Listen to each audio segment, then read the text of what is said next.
The SAICABiz Impact Podcast is proudly brought to you by SAICA, committed to growing impactful businesses in collaboration with our SAICA accredited practitioners.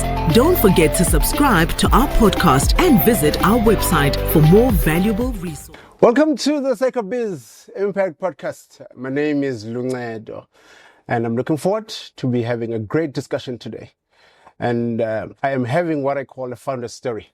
It is usually my segment that I like the most because it is where we get to learn and get the nuggets from someone that has walked the journey, and today is completely as well something that, of course, most people who are accountants would really not navigate towards to, but we have someone that has said, you know what, I am a creative at heart, so why not? Let me not actually spend the rest of my life doing the numbers, but I can use my creative side of the business. And we are talking about the art of visual branding, and we will be talking to none other than Kevin Waters. Kevin, yes. Welcome on board. Thank you very much for having me on the podcast, man. Thank you. Ladies and gentlemen, high level about Kevin, for those who don't know him, he is the founder and the creative director of MIC Media, right? And that's what we're going to be talking about. We're going to be talking about the topic that we call discover the art of visual branding, insights around funding, insights around the journey, insights around how we should brand ourselves as entrepreneurs, as professionals thereof. But high level, who is Kevin? Kevin is the founder and the creative director of MIC Media, a digital agency built to help businesses to achieve success through establishing their brand and presentation. Kevin leads a team of photographers and videographers who specialize in corporate portraits and compelling content creation. With 9 years of experience, Kevin has secured $4 million in research funding for Wits School of Public Health and created visual content for top brands like Wits University, Amazon Web Services, specializing in professional headshots, event photos, engaging videos, and LinkedIn strategy. Kevin helps grow personal and business brands to win hearts. His 230 plus 5-star Google reviews attest to his ability to deliver incredible results. Kevin. Yo. I must say, people shouldn't think that you're carrying $4 million cash with you. Yo, bro. That is for another organization that you facilitated. Just went up like that. Yeah, no, well done on that. Kevin, let's start way back. You are the numbers man. You are the CA. Yes. And throughout, you decide to say, I do have this creative mind in me. Yes. Creative blood in me, and you decide to leave all of that and also just to start a media entity. Take us through that thinking and how that came about. Yeah, sure. So I qualified as a CASA in 2012. So I think I've throughout schooling always had a strong passion for maths and for numbers, but that's I still have a multifaceted passion.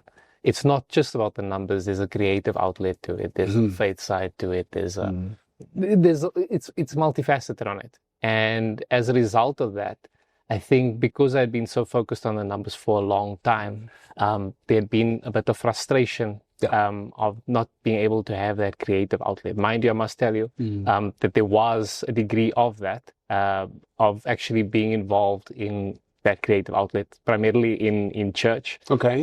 So I've been shooting both photography and videography since high school days. Okay. Like, okay. I won't give the exact. So that is your pocket money on the side as you are coming. Yes, that's exactly how it came about. And then, just working on the craft, kind of shooting. There's an event that's happening at church. Nobody else is there, so here's a camera and go and shoot it, and you just do a bit better with it. Mm-hmm. But of course, the profession was doing the chartered accounting, and always been dabbling a bit with the photography and that. And then it actually came about that both me and my wife, we had an experience with a photographer that wasn't that great.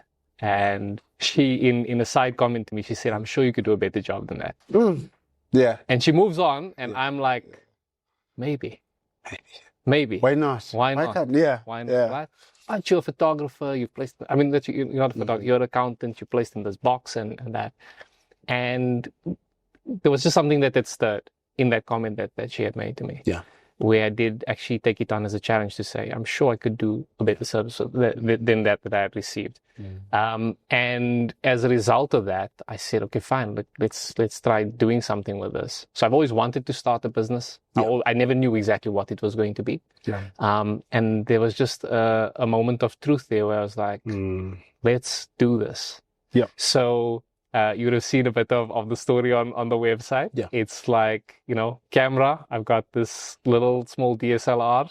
Check. We got the light. I'm like, check. Do we have money for the business? I'm like, let's check under the couches. We're gonna grab some coins. It wasn't that bad, but you know what I mean. Like, and you just had to go with it, and we're kind of making it up as you go along. I'm so glad that I did it.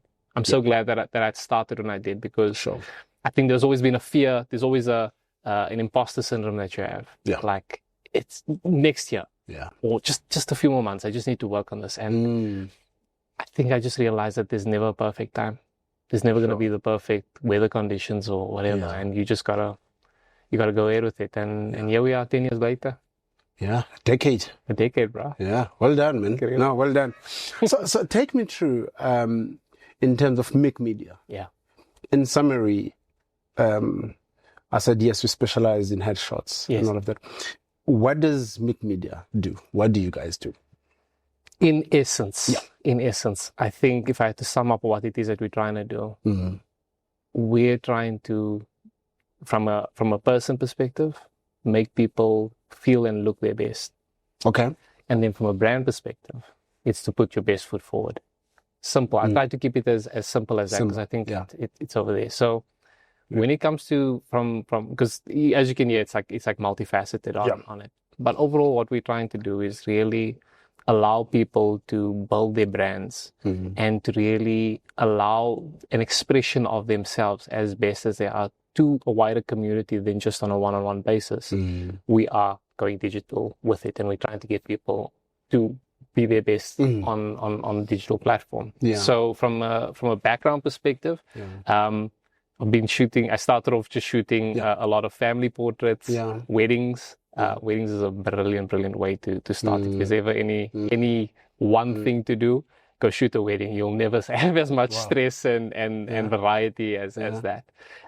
So that's the come up, like in terms of getting comfortable with the gear, getting comfortable with all of that. And then I found a way to marry the two passions. The one side where I love corporate, I love the numbers.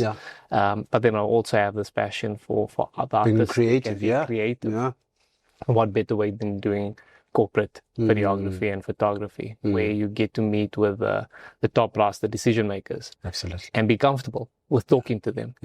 And help them to be comfortable by talking their language. And because I've been on the other side, like I said, like bad experiences and that, like inevitably the feedback that you get, especially when it's the guy's first shoot or in corporate, people have like this negative self-image when they're like, "Oh, I don't look good in photos," or just get it done quickly, and they kind of and it's like I see where you're at, and by being able to speak your language in terms of from corporate and just seeing where you're at, I get to make you feel comfortable and make you actually get to enjoy that experience. If it's just that photography side that we're talking about. So it's not only just taking photos only, but there's an experience behind. But what makes one, with what you just said, what makes one, and especially within certain industries where people would not be geared up to take the visuals of themselves, and some of the industries that are considered conservative.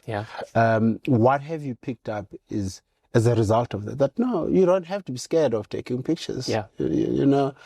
Live, open up, be happy, share what you're going through. What causes that?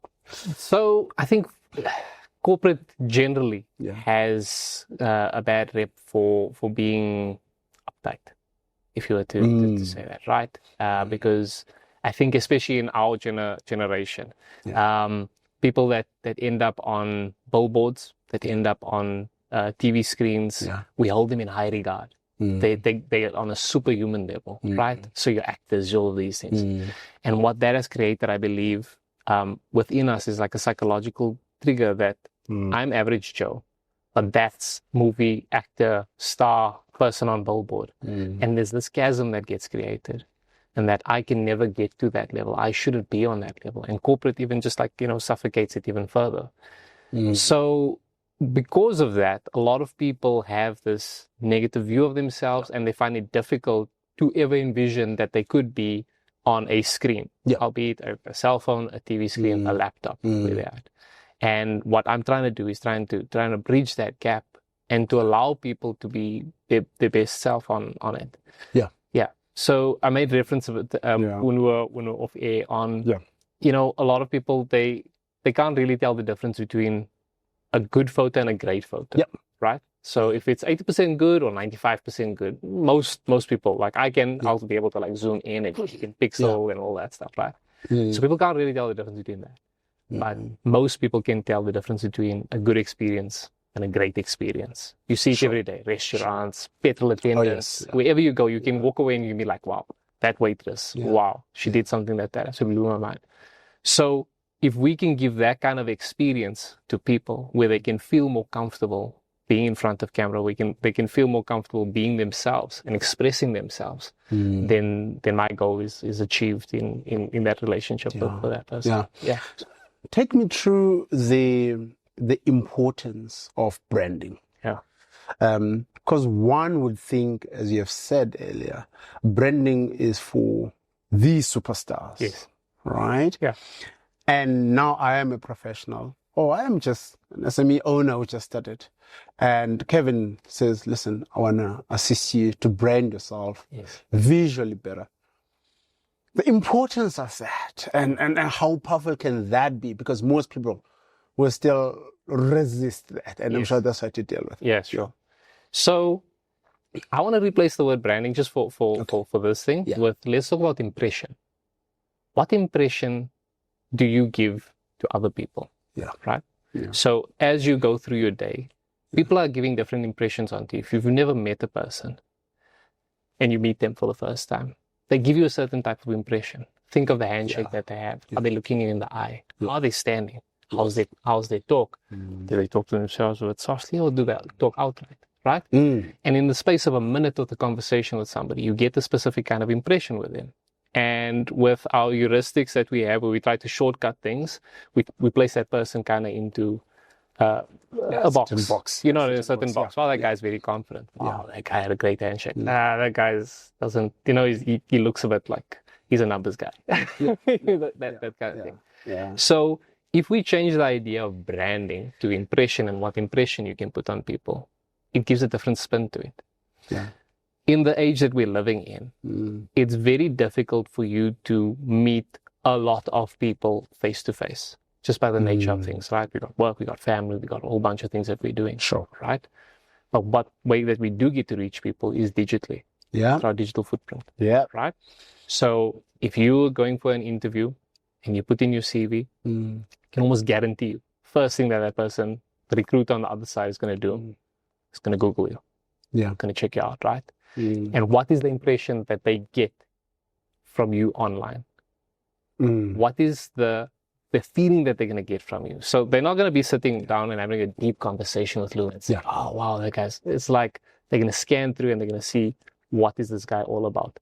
And based on that, they're going to make a decision about you. They probably never met you. They probably never heard you speak, right? And yet they're going to base a decision that is going to be pivotal possibly for your life if that's your job application on there, based on what they see online. So so a lot of people don't think of how far ahead your brand takes you. So now I'm going to come back to that word of branding. So if I have something that can go ahead of me, that can open up doors, that can soften people's perception of me, that can make me appear familiar to them, would I take that opportunity? Yes, I would. Absolutely. I'll absolutely take Yeah. it, right? I'll absolutely take it. Yeah. And that's what a brand, when done right, can do for you. And a lot of people miss that your brand goes ahead. It's your digital handshake. There's so many different terms that the people use for it. But it could possibly go ahead and open up a door for you that you couldn't even open up for yourself. Yeah. Yep. Yeah. Now, looking at your experience and the type of people that you've worked with Yes. in South Africa and the market in general, Yeah. and compare that with our global counterparts, Yeah. right? How would you rate, or where are we as South Africans compared in terms of, compared with our global counterparts, in terms of taking the brand very seriously? Yeah. Yeah. I think, look, there's the only way that you can really compare that is going to be on a digital platform, right? Okay. Yeah. If that makes sense, Yeah. right? So that's how the comparative would go. And just my general experience has been that we are lacking behind. Generally, I mean that it's, again, these are very broad strokes that we're talking about, right? Sure. So your first world countries, by nature, by them having access to the internet, to infrastructure, all of that stuff, generally does put them ahead. Because of a lot of people getting ahead of the curve of that. But I think there's a massive opportunity for people to be able to stand out and become a category of one. And I think that it's greenfields, bro. Blue ocean, whatever you want to call it, whatever corporate jargon you want to use. I think there's a massive opportunity over there. And if we delve into numbers a little bit, with globalization that we have, of course, we're not just competing with a guy next door. We're competing with absolutely everybody, right? A very big platform that I love is LinkedIn. So LinkedIn recently, they just they crossed over the 1 billion user mark over there. Jeez. So it's quite a bit of people globally over there. And of that 1 billion, there is only, I'm gonna probably butcher the numbers, but just give me a bit of grace on it. I think there's only 1% of users who engage, or not even engage, that are actually posting, and between 1% and 3% are actively posting on, they say it on a weekly basis. So if you look at the potential arbitrage that you have 1 billion people looking, and you only have 1% to 3% of that that's actually creating the content that these people are watching. There's great room for you to actually monetize. Then how do you monetize then from the content that you are creating? If you are saying that, because now content creation as well, or the way you brand, or your thoughts, what you're putting out there, can lead to a point where, if you're strategic enough, you can monetize around that. What's your take? What's your advice or your strategy around how do you monetize and now live from that if we are the top 1%?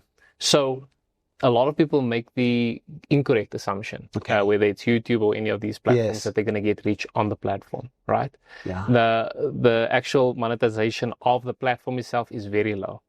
Right. So the guys that are actually going to make, that are actually making money, you're going to be needing, if you're on YouTube specifically, you're going to be needing 100,000 to 1 million subscribers. And then even then, it's more about the views now. The algorithm's moving in that direction, right? Whereas a lot of people are like, I want to be a YouTuber, and some of them think that you're going to get rich just by that. Like that's reserved for Mr. Beast and those guys. They're like super. Where you actually monetize is being able to point potential customers towards what it is that you're selling in a non-salesy kind of way. I think for myself and for a lot of people, they don't like doing sales. Just hear me out. I think, and I struggled with this. Coming from an accounting background, because the sales guys were always the icky guys. And I say that not in a take it how you want it. I'm not even going to apologize for it, right? We've all when you think of sales, you got the used car salesman. They're gonna, they're just gonna try to sell you and push you on it, and you get awkward, and then you bought the thing and you didn't like the thing, and that. So now when you start a business, I need to be the salesman in my business. And suddenly all of these negative attributes that I have, they keep coming. And now it's like, what if I come across like that to you, right? Is so it then, too pushy? am I too pushy? And then suddenly you're like triple guessing yourself and you can't even talk properly to a potential customer. And by not selling to the person, you're effectively not serving them. So to bring it all together, if I create my brand and I do it well, especially on LinkedIn. Let's use LinkedIn specifically on it. LinkedIn, it's a funnel within a funnel. Anybody that's going to be on LinkedIn has a business mind to them. Sure. Right? Sure. Compare that to like a Facebook where it's your granny, your nephew, everybody's on Facebook, right? Yeah. So imagine if I could funnel those people and just take the people that are interested in business of some sort. Yeah. That's LinkedIn already. So I've already carved down my population down to a place that's, or to a population that's specifically on that. Sure. When I create a brand, when I'm doing it well, I get to then move people along that funnel from just being top of funnel, where they're just becoming aware of me. Who is Kevin? Okay, let me just check out who this guy is, right? Yeah. To then moving down to, as I explain their problems, as I start to resonate with them, they become problem aware. So they move a bit further down and they start realizing I don't have a brand. And they start moving further down to a place where I can actually use Kevin's services. And by the time that person is reaching out to me, right? It's not going to be cold outreach where I'm contacting Lou and I'm saying, hey, Lou, I'm a photographer. Can I sell to you? Lou's contacting me. He's like, Kev, I saw what you did with this other guy. I'm really interested on it. Can we have a conversation? Now suddenly that salesman, all of those negative connotations that I have are no longer even there because it's now warm outreach. So in that way, the brand together with the platform helps me to monetize my business and move that forward. Yeah. It takes time though. It's a game that you have to play. Yeah. There's ways to shortcut it. Yeah. Right? Yeah. I think there's paid ads. Yeah. There's I get you. There's affiliates, there's these kind of things that way faster and you can move it, you can like supercharge it out, right? Yeah. There's always going to be a cost towards it. Yeah. But I think for me, I'm playing a long game, and for a lot of people, that's the way that I encourage it. And that this is a long game. And if you're going to be creating your sales funnel, if you're going to be creating your pipeline, you got to be in it for the long haul. Yeah. So let's talk about, I'm liking this discussion because it's practical, right? And it's the reality that most professionals now are looking at it. Yeah. You do video creation as well as part and parcel. Yes. Yeah. Now let's talk about the process thereof, because one thing that I can just use my phone. Yeah. Then I see Lou has proper cameras, crisp, clear, looking fresh at all times, right? Well structured. Yeah. Now, how do you advise someone then, Kevin, to say you need the crisp whatever? It's fine. Everyone has a phone. Everyone can use their phone. Yeah. Others are using it. It's working. Yeah. But others, they've got that extra. top. Yeah. The importance then of investing in relation to the support structure or the infrastructure that will make you to elevate further and use the services of Kevin. Yeah. Okay. So yes, everybody does have a phone. Yeah. And yet there's so few people that use it. So before even starting, and then this is for your listeners and for your viewers, like a lot of people don't even realize the power that they have in their pockets. They've got a mobile studio in their pockets and they don't even realize it. But you don't know how to use it. The settings are still original as they were from straight out of the box. Yeah. Straight out of the box. Yeah. Here's the thing that's important to note as well. Yeah. I think during COVID, when TikTok took off, it acclimatized a lot of us to being okay with video that isn't perfect. Okay. That's not like Sugar Sharp and and crisp for that, right? Yeah. So the first step with people is usually just to even get them to be willing to get in front of camera. That's a challenge, there's an right? Absolute fear. Yeah, it's absolute fear. Why is that? I revert back to the notion of what media has been for us. Yeah. We grew up watching TV, bro. You grow up on the movies and that. Yeah. And this idea of me being seen by people.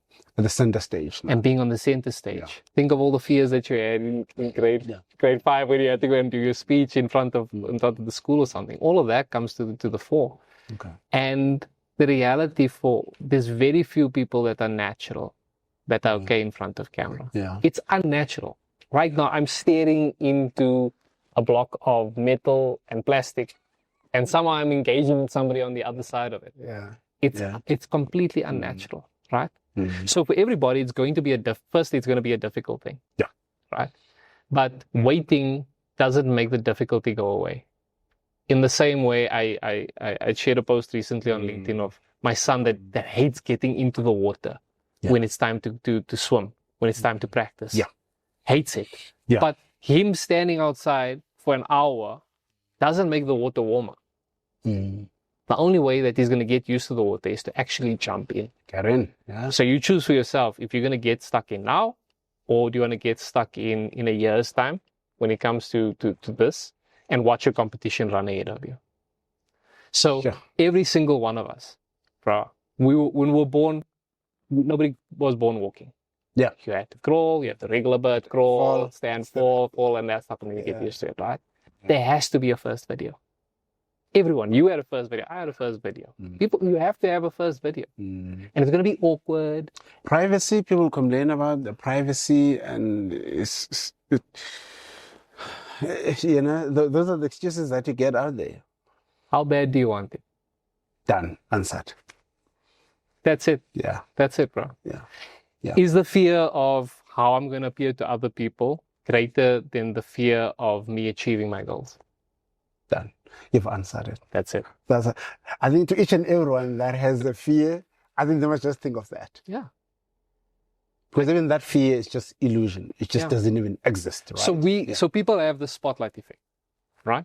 Yeah. Every single one of us have a belief in our minds that we're more important than we actually are. No offense to you, but Kevin is worried about Kevin, really. Absolutely. Kevin wakes up, Kevin worries about what Kevin is going to eat. He puts himself first. Yeah, I put myself first. Okay, I worry about my kids, okay, my wife, of course, you know, and that stuff. But even in then, I'm still kind of, you know, the reason why I'm married to my wife is because there's a benefit to me. Yeah. Do you get what I'm saying? Right? So we create this big thing about us so that when I get on camera, I believe that there's a million people that are watching me and that are, you know, that are ready to just judge me right now. Bro, people don't care. I like that. I want to just say it how it is. I like that. You are not, like, especially when you're starting out. Yeah. And again, take offense if you're going to take offense to it. People don't care about you, bro. So don't overthink it. Don't overthink it. Yeah. Like, okay, your mother's going to watch it and your neighbor's going to say something or your friends. It can happen. And you know what the problem is, and I've experienced this myself, right? Yeah. Is that you'll hear 100 people saying, it was a great, you were great on that podcast. Hey, yes, you spoke well, you did that, right? And there's going to be that one troll, that one idiot that's going to say, yo, look at you now. Who do you think you are? Did you see the way you're And I'll forget the 100 and I'll zoom in on that one person that says that. Yeah. So we overthink our impact that we have, especially in the start. We overthink it. We worry about what other people say. Yeah. And it's until that pain gets... Sure. The pain has to become so much that you eventually get over the fear. But there has to be a day one. Yeah. And what I do, if I can just, like, there's a short course that I had put together of actually how I train myself and how I allow people to shoot themselves. Okay. And like, you just get, like, picking up your camera on your phone, like talking into it. Yeah. You're going to look awkward. You're going to feel awkward. You're going to hate how you sound. You're going to hate how you look. And you record the video and it stays on your phone. And you record 3 more and it stays on your phone. It never needs to leave your phone. Delete it straight afterwards. But what you start to realize is as you get to do that, is that you can get more comfortable, right? Yeah. And this is kind of where my services come in. So the one is there's a do-it-yourself kind of side to it. But the other side of it is where I'm going to be helping you and coaching you through getting through those stumbling blocks that you have over there. Like I said, it's uncomfortable talking to a camera. It's uncomfortable to have that kind of there's lights, there's all of these, there's nervousness and everything that comes with it. And that's okay. That's what being human is about. Yeah. What you need is that you need somebody alongside you that's saying, it's okay. Sure. We can reshoot. Do you like how it looks? It looks a lot better than you think it is. Yeah. And try to talk them through so that what you want to try to do is, and this is where it leads to, is that ultimately getting on video is going to allow you to share the expertise that you have, the uniqueness that you have, the voice, the quirks, all those things that make you, that allows that to go out.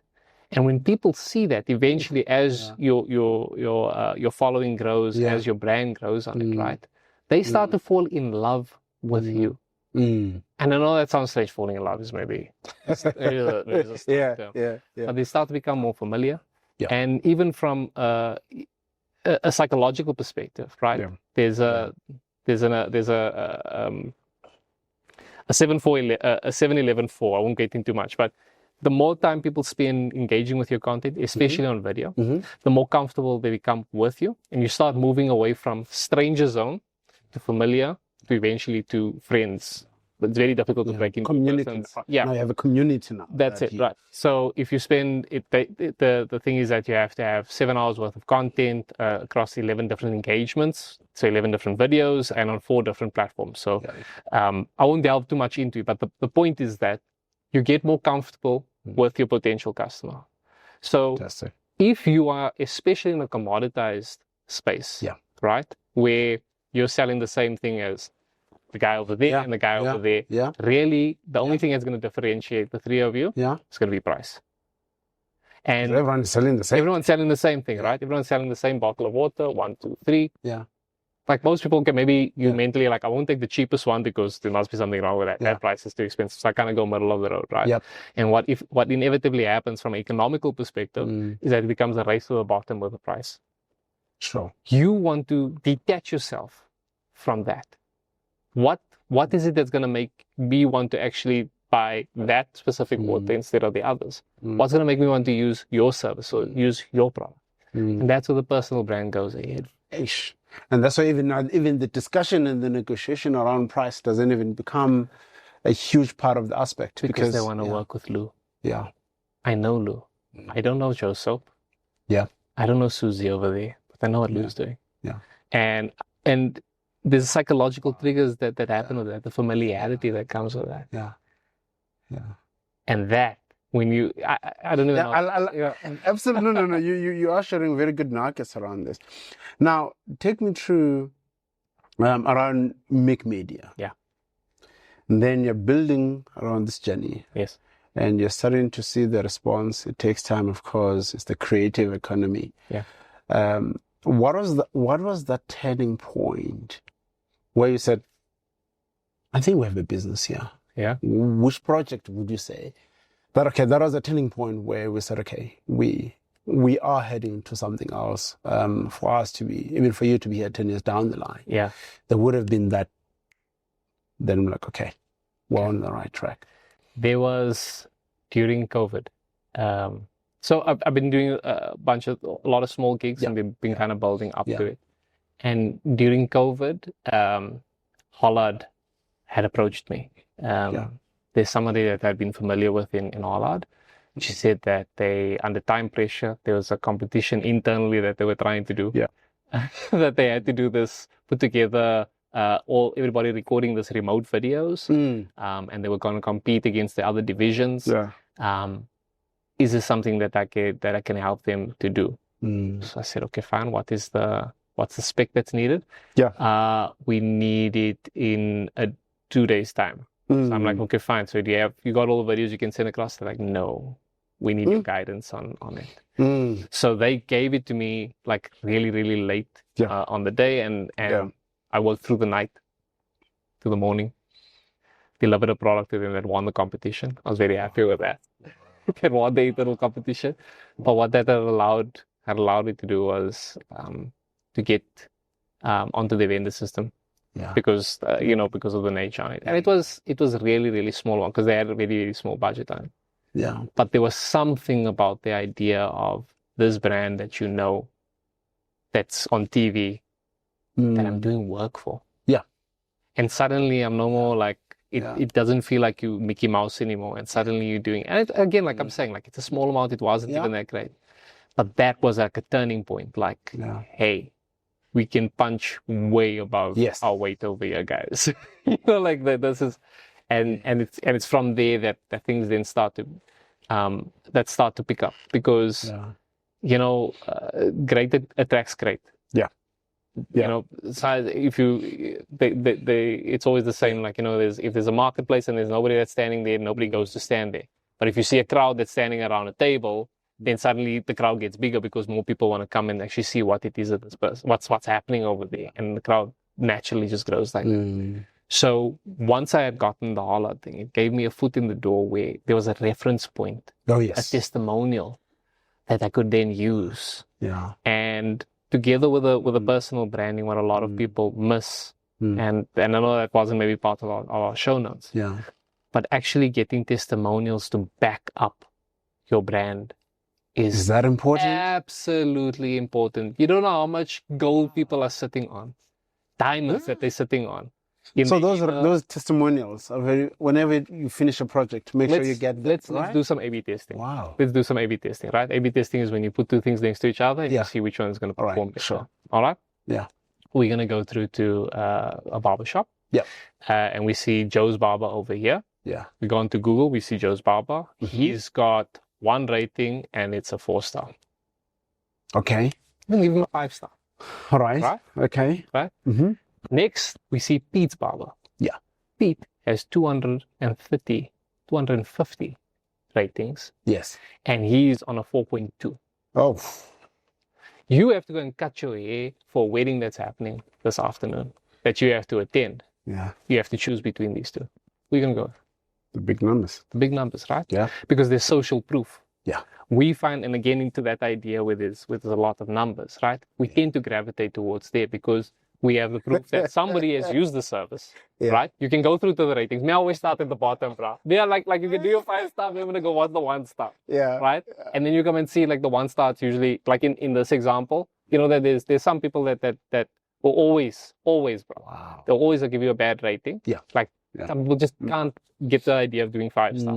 But the point is that we find comfort in numbers, psychologically, right? I agree with you. So people miss this opportunity, even on LinkedIn, on Google, wherever they find themselves, to actually just get a testimonial for the great work that they've done.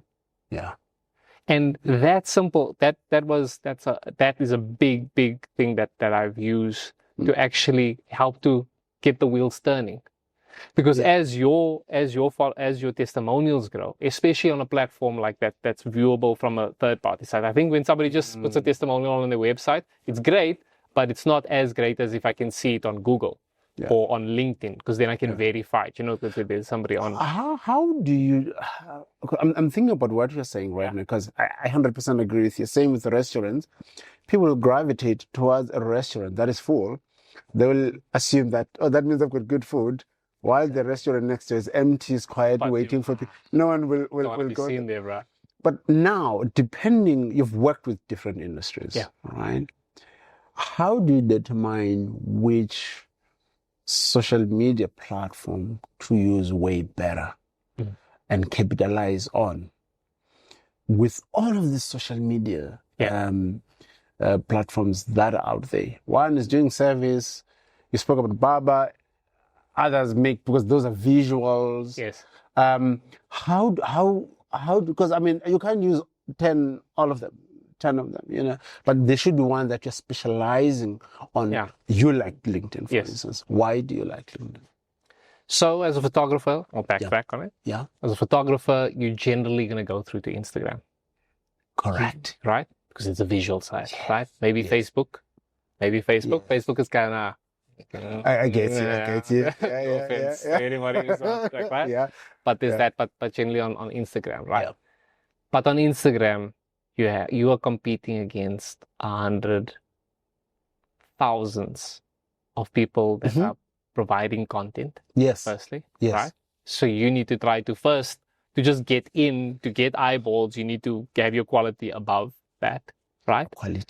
Your quality above that, number one. Right. And then number two is, who's the audience that you're trying to target? on Instagram, there's a variety of different people, right? Of course, you can target it like, using ads and that kind of thing, right? But as a general thing, that's why, as I come back to the LinkedIn side, when you have people that are business minded, right? That are here to do business or to learn, or, there's people are there. Generally, you don't go to LinkedIn to chill, bro. Like, you're not over there to okay, yes, there is a social aspect to it, but there's a lot of I'm here to learn, I'm here to engage. Yep. So you have an engaged audience, you have a decision maker. There's crazy stats of 3 out of every 5 people are decision makers in their organization at some point in summer, right? Yeah. So when you get to a platform like that, when you can put yourself forward in a specific way that talks to these people that are decision makers, bro, I don't know if you've ever gone through from the bottom up into an organization to try to get onto a vendor listing system. That takes time. It is painful. Yeah, it's painful because even if Susie at the bottom loves what you're doing, right? Now Susie needs to get her manager approval.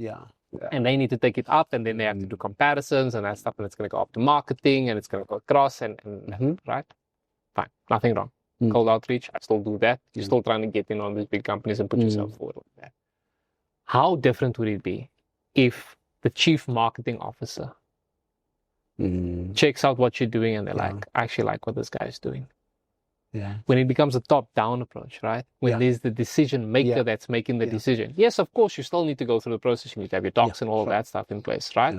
But you can be pretty sure that they're going to help you to move faster, and to actually move through the system. Because there's a reference as well coming from the top to say, exactly, right? And it's happened to me. It's happened to me where CEOs genuinely of companies are we don't we've seen what Kevin does. Okay, we're using this other service provider. Sure. We wanted that redirect services over to Kevin and that. And that's purely from just that platform and being able to have the brand that goes ahead and having the social proof. And it all kind of ties in together to put that forward to just get your foot in the door, man. Jesus, man. Okay. This is a masterclass. All right. They give me because these are the practical. I know that's the reality. Yeah. But it's more of I've seen in business, but your product is not supposed to be here. This is the wrong platform. Yeah. The people or the buyers are not on this platform. The buyers are on that platform. Yes. You are supposed to be. Because most of the SME owners as well, it's all about which platform has the most numbers. Yeah. I think you've articulated very well to say, no, that's fine, you can across. However, you have to think, who are you? Who's your target market? Where are they? Yeah. And then from there, they will respond. And you'll start to move fast. Of course, it's not something that happens every day, but it takes time if you are consistent. What are the trends that you're picking up in the industry that are coming up that you can say, okay, from personal branding or visual content creation, these are the trends that we are picking up that are coming up. Yeah. And that one has to start noticing and following them or engaging them. Yeah. You can't have a conversation without talking about AI, ever, in any cycle. Yeah. So something that we're seeing a trend in, and I'm actually involved in, is actually creating AI avatars of people. There's a bit of there's ethics, there's guardrails kind of thing that happens. But what we're finding as a use case is that you have CEOs that want to do announcements, but they don't have the time. Some of them are camera shy. Yeah. They're difficult to, and sometimes they can be the bottleneck in terms of the way things go. And not just CEOs, I'm talking about visional heads and all of those kind of things. So with AI, and this is where we're kind of moving forward with it, is to be creating a replica of you. Hey. We've tested it out, bro. Like, people can't even tell the difference. Like, it's proper, scary proper. And of course, there's privacy, there's as long as it's well regulated, it's within regulated, and you have permissions and all of that stuff, right? Correct. So that, and a lot of people don't know, and like it or don't like it, some of these executives don't want people to know that it is the avatar that's actually that's talking about it. So it will make life easier for many people. So it makes it, so you think about, think about this, right? So if you've got the avatar for a CEO, right? Yeah. Of course, the security, there's privacy, all that stuff. But let's assume that all of that is covered, right? Correct. Yeah. You could effectively have a well-articulated message, right? That's able to be generated within 20 minutes. Yeah. Yeah. Perfect. Yeah. To the point, right? Yeah. And multiple of those videos to be created. Voice notes, visual, and all of that. Yeah. And that's crazy, bro. I like Because that. then I like that. the guys, like, I like that. So it's a crazy. So this is the two aspects that you have. So one is AI. You're gonna have that, right? Yeah. And with the advent of AI, you're getting a lot of people that are just generating a lot of AI created content. Sure. Right. Sure. And what then happens is that you flood this market, and you just start to get so distracted, and it's just becoming noise. Comments that happen. You're native, bro. Like it's like bro. Right? And there's only specific words. You're like Chat GPT. I see you, bro. You know. Absolutely. So what this then creates is an opportunity for people to prove that they're human. Yeah. To create human content that isn't necessarily perfect, that isn't absolutely well manicured, but that allows me to see who the person is that I'm actually speaking to, and that it's not just this avatar that's being created. So I can see how Lou shows up. Oh my God. I'm a writer, so I write. Yes. Wake up, sit and I need to write. Yeah. And the thinking to come with original content, it takes time. Yeah.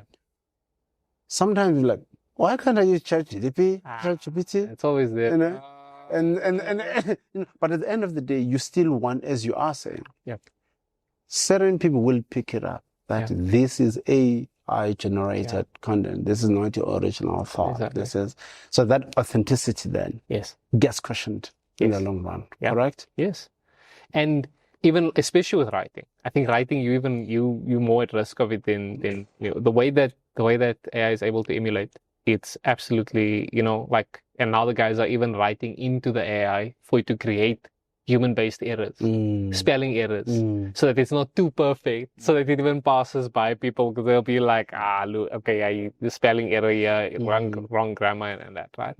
So I'm not discounting AI at all, please. I still think even for writers, sometimes it's a prompt that can help you, that can give you a framework that at least you can just start thinking. And I do that as well with my with the clients, like just some frameworks that allow you to then express yourself in the same way of, I always talk back to the stories that I had, because I'm not that old. But, guys that were accountants when Excel became the norm. Now, obviously, we're talking 90s here. This is now before my time and that, right? But there was purists that were like, no, we can't. That's not proper accounting. This is not how you do it, right? We use the ledger. We use the ledger. You must write it out. You must punch in the things. And, and there was typists and, people like that.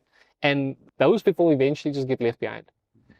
If they're not able to use the tools that are available to help to push, to do your job better. So even with the writing thing, that's a whole different discussion. Yeah. Even from generating content for the way that we write. Sometimes if I'm scripting something, I'm too verbose, just run it through chat and be like, is there anything that I could simplify on this thing? The sentence not needed, the sentence not needed, and boom. It's still my tone, it's still my voice, I'm still the person that's delivering it, but I just had this coach on the side that has been helping me to get through. So that's a big trend. Use of actual human-based content and the possibility of having an avatar that looks so legit that you won't be able to tell the difference. I will check it out. Yeah. I've seen number of tech CEOs being emulated online, of course, or people getting scammed, you know. And I like what you say, because if it is well regulated, at the end of the day, tech is there to make our life easier. Yes. If it's well regulated, done properly, it saves 5 hours in the studio on something that can be done within 20 minutes. Yeah. And it's done and dusted. So that puts my job at risk as well. The reality of it is that it can become it, but that's the thing. Like, how do you move with the times? How do you move with, so that you stay ahead of that curve? Yeah. Do you see content creation as another segment of the economy that is coming up? Because once you've created the brand, then content creation, then you can monetize from it. Yeah. Do you see that as another segment of the economy that, to say, the professionals or business people have to look at in terms of even diversifying your revenue streams? I think so. Okay. I think that I think content creation is the vehicle for you to deliver your message. Yeah. Okay. Not separate to, and that's where you'll make the mistake. I think if you're going to just see it as something separate to where you're at, that is something that I have to do, right? It's going to become painful. It's going to become something that you're going to hate doing. Whereas if you see it as this is the vehicle that's going to help my message across all of my services, across all of my products, then monetization of that is exponential. Because all you need, and it happens that you hit a viral message, something that resonates with people, right? Yeah. Suddenly your one-to-one that you're meeting with people, right, as from a content now gets to 100,000, 5,000, 10,000, 100,000. And just something on the side, like I think if you're on social media, I think you get so desensitized to what the numbers actually are. Because I know you write a lot, right? And what you can see on LinkedIn is that you can actually see the impressions that you have when you're posting content and you're doing that, right? So because I'm standing next to, or because I'm looking at somebody else that's ahead of me, I'll be like, we got 5,000 impressions. This guy's knocking out 100,000, right? Sometimes you get like 20,000 impressions and it's like, okay, but the other one had a bit more. And just pause. With one piece of content that you have, you've managed to stand in front of X number of people, to hear your tone, to see who you are, to experience you. Wimbledon, Centre Court, has 15,000 people, right? Yeah. Your content, I know, exceeds that impressions that you have. Can you imagine standing in Centre Court in Wembley, lights on, you've got the microphone, and everybody's watching. Yeah. When you start seeing it like that, and now you get to then put your content forward and to show people what you have and the service that you have, man. Jeez. Yeah. You've summed it up, man. You've summed it up. Ladies and gentlemen, Kevin, sharing great insights, really just around how to pack and unpack and not to really take it too serious as well. Yes. However, I like your analogies that you're using because they make it it's more practical. It's easier. It's not too heavy. Yes. You're not overthinking around it. And of course, it's something that will have an impact in terms of either building a brand, building a career. People have, I must say, for instance, I've had people on LinkedIn that the careers or the job offers, some business deals came via LinkedIn. So these are the platforms that we shouldn't underestimate. Yeah. Your last parting shot, Kevin, to anyone who would like to really get to know more around your services. Yeah. How do they get hold of you and how you can assist them? Yeah, sure. So they can go to my website. It's www.meekmedia.co.za. We've got a team that will be able to at least start taking you through the processes. But before you even, it's a great opportunity to punt services and that. I think it's a responsibility that we have for our profession to be able to serve people with the expertise that you have. And the only way that you're going to get to serve and to reach out to people is by building your brand. You owe it to your customers. You owe it to stakeholders. You owe it to yourself to be able to have a brand that's going to open up these doors for you. So get in contact with me. I'm on LinkedIn. You should go and look for Kevin Wirtus. No, I know you're active there. We're active over there. Reach out. Hit me up with a DM and let's start that conversation. I think let's not be too intense. It's not just about selling. I think it's really it's about getting you to grow and to really get ahead of the competition. It's getting brutal. Right? It's getting absolutely because as you said, you're competing not only now with local but international now, right? Everybody. And you can do a gig even in South Africa. You can get a job even if somewhere else. Remote. Right? That's it. Yeah. So let's leave it at that. Fantastic. All right. Ladies and gentlemen, I hope you've really taken some points. I hope you've learned. And we are in 2025. Old ways, some of the traditional methods, are no longer applicable, right? So it's time that you take that camera, and you use it, right? Update the settings, right? Hey. Reach out to Kevin to teach you how to take that video and cameras and post on LinkedIn, and grow your brand. And that's what at the end of the day will help you in the next 5 or 10 years when your business scales up. From our side, thank you so much for joining, and we're hoping that you will share this content with anyone who's really shy or media shy or camera shy. However, they do have that creative side of them. So it's time that they must step up. So please don't forget to subscribe to LinkedIn as well, or YouTube and Spotify as well. That's where you'll find partly all of our videos that we've shared throughout the year. See you in the next one. The